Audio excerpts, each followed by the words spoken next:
kids, it's Mrs. Lindsay. Today we're going to talk about theme and how to find it in a poem.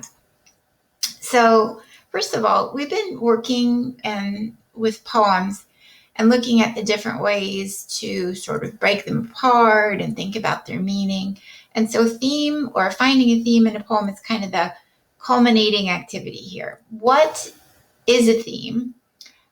First of all, we've talked about theme before, but just to kind of recap here, a theme is a universal message in a work of literature. So what we mean by the word universal is that the theme of a poem or any work of literature goes beyond the poem or the poet themselves. Themes can be applied to situations that we all experience. And it's important to point out that poems can have many themes, not just one. And really, there's no right answer here as long as you can support it with information from the poem itself. Some themes are obvious and stated in the poem, and we call that explicit. And some are more subtle. And so those types of themes we would call implicit. But we're going to talk about all the different methods to look at poems to determine theme.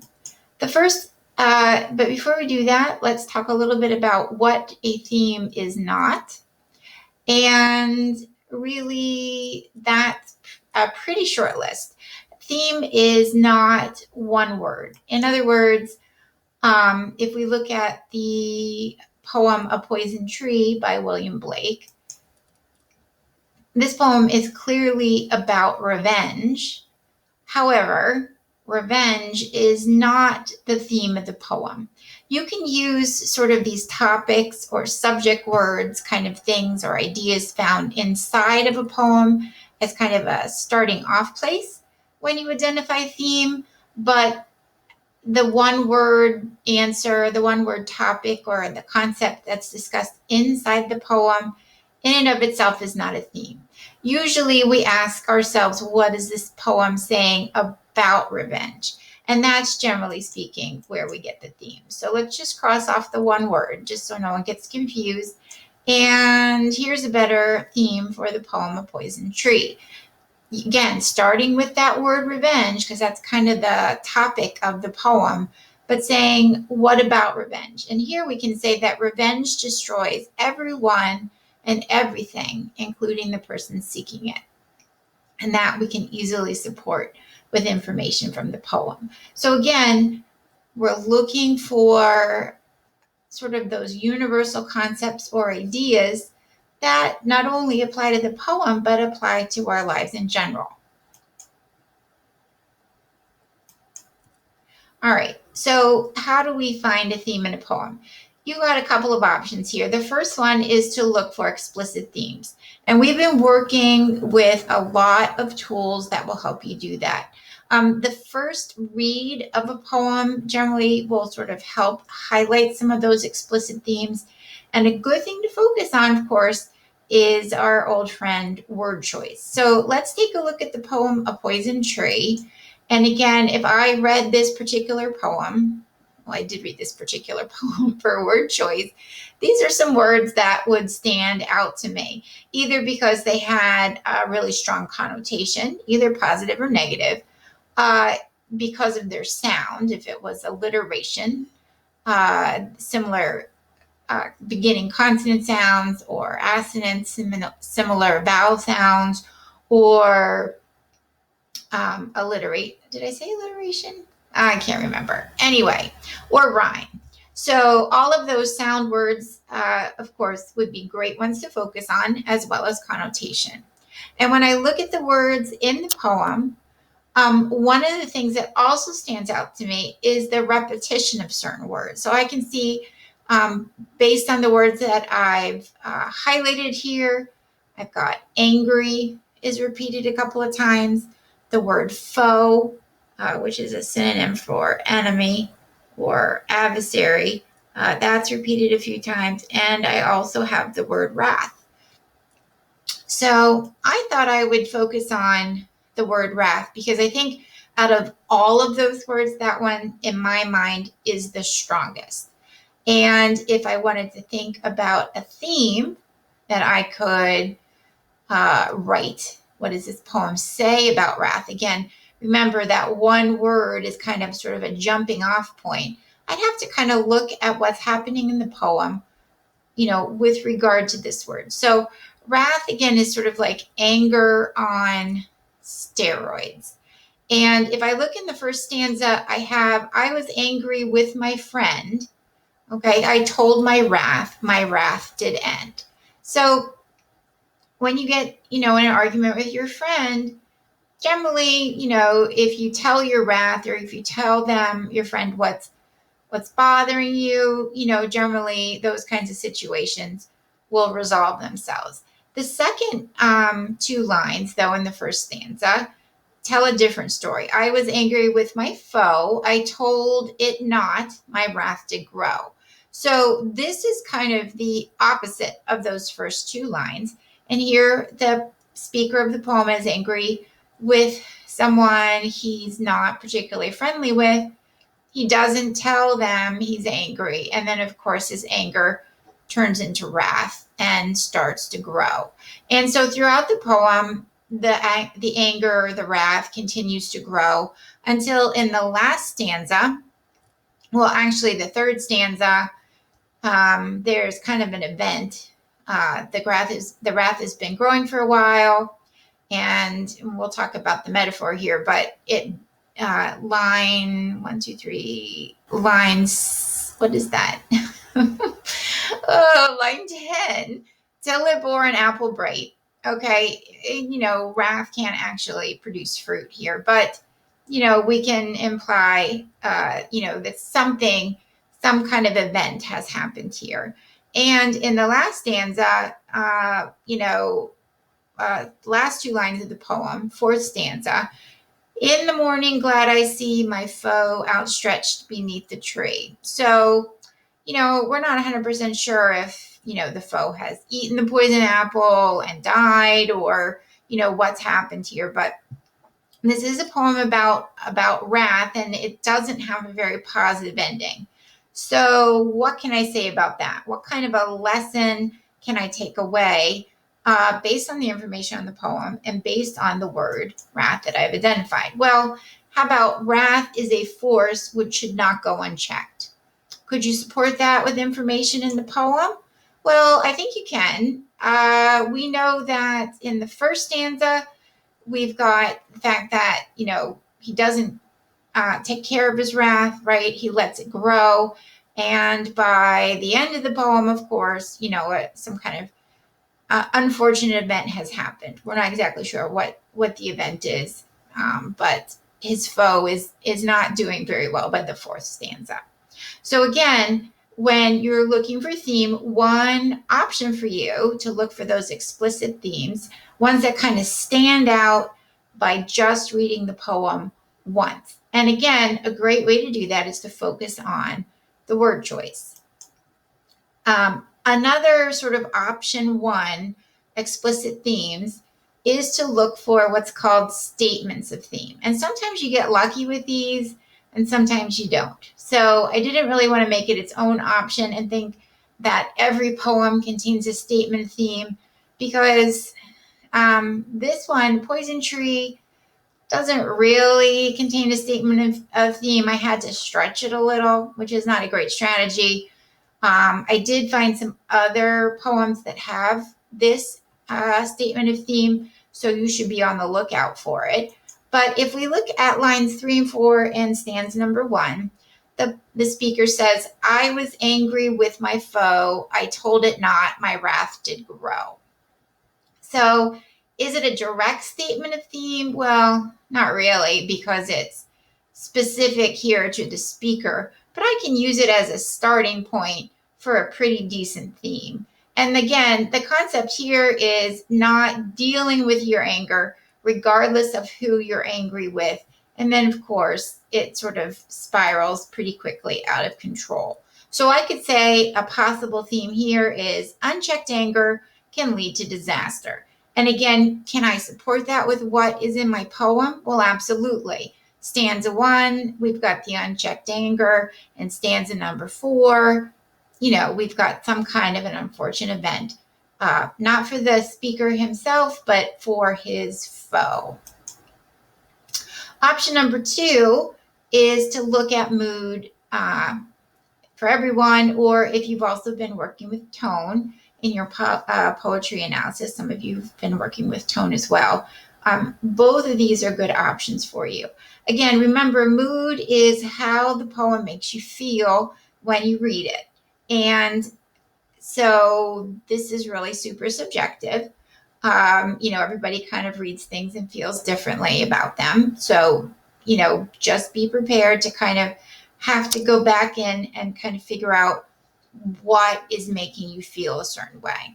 Tone, if you remember, for those of you that are working with tone, is the author's attitude towards the topic of the poem. And although the poem's called A Poison Tree, really this is a poem about anger. And so if you were identifying tone, you'd want to think about what is the poet's feeling or attitude towards anger. Now, this is where this poem gets a little dark. When I read this particular poem, I felt super uncomfortable. And the reason I felt uncomfortable was, let's see if I can get my pen to work. I have a pointer here. I'll try that. Is for a couple of reasons here. So we talked about the first stanza, but we know that, the speaker gets angry and they don't really do anything about it. And the anger, ends up growing. All right. And the second and third stanza, second stanza in particular, talks about how the speaker in the poem sort of fosters the anger. It goes unchecked. And so, he's adding to his anger because of things he's fearful of with the foe. It's making him more angry. He's watering it with tears, which implies that, there's been some ongoing tension between himself and his foe. He's sunning it with smiles. He's pretending to be friendly and soft, deceitful wiles. So he's, just pretending he's kind of being sneaky here. So all of these actions together are what the poet is, or the speaker is, knowingly using to kind of continue to foster this bad feeling. And when I read that, it made me feel uncomfortable because it's like, what kind of person is that? If you feel anger towards someone, the responsible thing to do, is to either accept your feelings or to go and see if you can work it out. If it's a foe, I think you can feel angry towards the person, but the fact that he's like actively trying to grow this anger, to grow this wrath, that's what starts to make me feel uncomfortable. And then, of course, the sort of the most uncomfortable line for me in this particular poem is I'm really bad at math today. I think this is 16. So this would be line 15. Let me move. I don't know if I can get rid of this line here, but it is, in the morning glad I see. So at the end of the poem, when his wrath has kind of, sort of created this uncomfortable or unfortunate event for his foe, he's happy about it. And so when I read this poem, the mood for me it makes me feel uncomfortable. He's like being super shady, which is also, I guess, a garden word.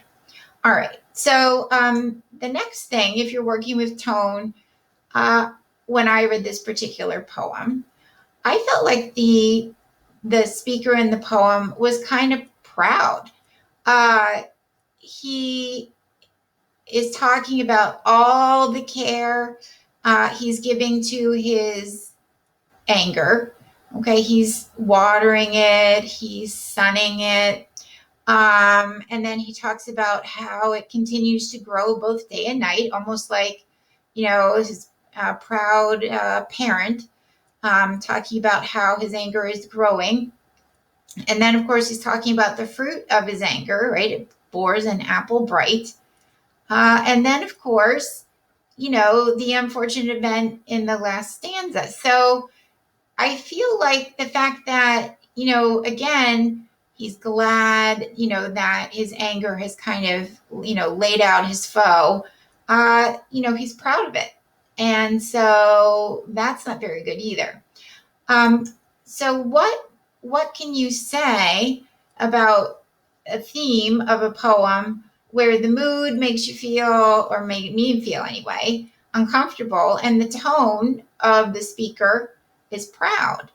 It's kind of a weird situation here. Well, I said being proud, okay, so that's addressing tone, about our negative actions can make others feel uncomfortable. And that's a theme. And can you support that with what you read in the poem? Well, sure you can. Because he says, but the proud part, in the morning glad I see. You can also reference stanza 2 to talk about proud feelings. And again, if you are just working with mood, I think you can easily support the uncomfortable feeling or whatever feeling that you get using some of the poet's word choice or some of the information in the poem as well. Okay, so let's keep going here. Option number 3 is to look for implicit themes. So this is not like a first read kind of situation. When you are looking for implicit themes, you are generally using figurative language to kind of impose a deeper meaning on the poem. So this entire poem is what's called, I guess, like an analogy. Some people call it an extended metaphor. But the poet Henry Blake uses the idea of a garden or a tree, I guess, to show or to compare how anger can grow. So he's basically comparing a tree with the feeling of anger or unchecked anger, and how, like the tree grows with a little nurturing and caring, your anger can also grow. Except that, the things you use to grow your anger are a little different than the things we would use to grow the tree. But he does a nice job making that analogy or using an extended metaphor throughout the entire poem. We can see that he says his wrath did grow. Okay, that's not necessarily tied, to a plant or a tree, but then he's watering it in stanza 2. He's sunning it in stanza 2. In stanza 3, we know that the poison tree grows a fruit. So there's some kind of an event that the anger creates, whether it's physical event or sort of verbal event, but something happens, and the enemy or the foe of the speaker, of course, goes into the garden where this anger is growing. So you can sort of draw your own conclusions there where the event happens, but the poet or the speaker of the poem at the end of the day is pretty excited or pretty happy that his anger has, finally defeated his foe. So in terms of theme, again, we could really use that unchecked anger will always lead to a negative result. Again, using the figurative language in the poem, the extended metaphor of a tree, or the analogy of a tree in a garden, and how that relates to your anger, and how the different events in your life that add to your anger will ultimately lead to some kind of a negative result, as seen in stanza 4 of the poem. So if we're looking for theme, there are a couple of things to remember. First of all, avoid themes that are too vague or too obvious. So too vague theme for this particular poem might be our feelings are mysterious, or one that's too obvious, anger is bad. So you don't want any of those obvious or vague themes because ultimately, you want something that people could possibly disagree with. And I don't think anyone would disagree with anger is bad. All right. The next thing to remember is that themes are very subjective. So there will seldom be two themes which are exactly alike. So keep that in mind, kids, when you're collaborating. There will seldom be two themes which are exactly alike because you might read this poem completely differently than what I've read it. And lastly, themes need to have at least two pieces of evidence to support them. And again, when you're looking for evidence to support your theme, you can look at a poet's word choice. So any of those sound words or rhyming words, you can look at the mood and tone of a particular poem. You can look at the poem's rhyme scheme, whether it's regular or irregular. And you can also look at the figurative language. So theme is tough. It's really sort of one of those synthesizing activities where all of the little things we've been doing with poems up until now are kind of leading us to this big sort of aha understanding moment of what's going on in the poem. So good luck identifying themes today. I know you'll do great work. And again, if you have any questions about theme, please don't hesitate to send me an email. Thanks for watching.